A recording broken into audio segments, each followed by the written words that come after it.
And we're here with Hilton Head High football coach, B.J. Payne. Some people call him my other brother. And, hey, it's good to see you, buddy. It's great to see you. Thanks for having us and everything you guys do for us. Well, I'll tell you what, let's just jump right into it. The off season has been pretty busy over there at Hilton Head. Tell us about the football camp that went on. We had the All-American football camp, which is for grades K through 8, and we were able to bring in a number of guys from Ezekiel Elliott and Braxton Miller of Ohio State to, Cody Waldrop, Farrah Cooper, Sean Carson from South Carolina, and I think we ended up bringing in about 12 guys total. Puna Ford came back for it, Khalil Lewis, and had about 250 kids out for it, and it's continuing to grow every year. And that's obviously something we're going to keep striving to keep bringing elements of the game of football to the community, and so that's something that's really something that we think is beneficial to the community. I don't think anybody has been asleep at the wheel. So people are starting to notice that you're starting to put out some pretty heavy hitting, no pun intended, college football prospects. Ford down at the University of Texas, other kids gone up into the Midwest. What is it that you've done over the last couple of years? Is it something in the water over there? Well, obviously, you have to have the talent to play at that next level, but, at the same time, I think it's your duty and responsibility as a coach to promote those kids and to get them out. My wife jokes and says she sees me more in season than she does out of season, because at least in season she knows I'm home at a certain time.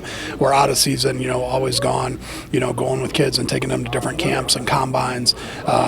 We do a summer camp tour with a lot of our guys that are college prospects and go hit 8 different colleges in 8 days for one-day camps. Constantly going to scout and rivals combines and simplified combines to get those guys exposure. And it's worked out really well. I think we have 5 kids on our team right now this coming year that have Division I offers, multiple. 2 kids, Jeremiah Maddox and Justin Marr, have already committed to Marshall.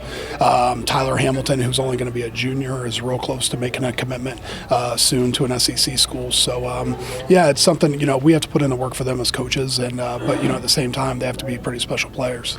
I think all that starts with leadership. And let's talk about leadership. In your former life, a lot of people may not know this, Coach Payne was a professional wrestler.